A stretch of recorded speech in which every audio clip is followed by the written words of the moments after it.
Magandang araw mga kaibigan. Ito ay isang video blog tungkol sa Turtle Islands. I-like itong video kung nagugustuhan ninyo ang aming palabas.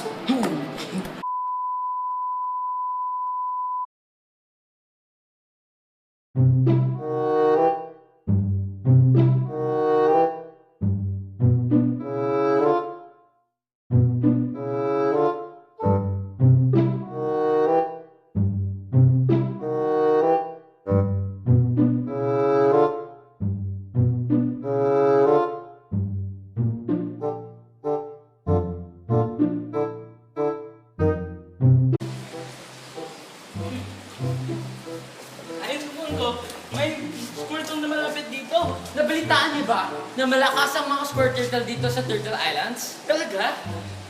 Saan ba ang tutuan? Ang Turtle Islands ay binubuo sa Sulu Sea.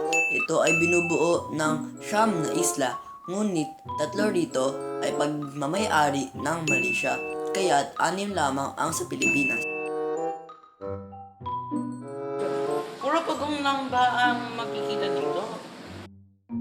Ang pwede mo matagpuan dito ay ang iba't ibang klase ng pagong, isda at ang magagandang korales.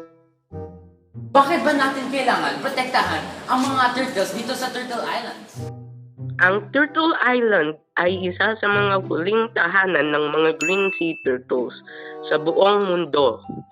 Tinutulungang mapanatili ng mga sea turtles ang mga coral at bakuran na nagiging pagkain para sa mga maliliit na isda at hayop pandagat. Halina't mag-impake na kayo at didiretso na tayo sa Turtle Islands! A few moments later.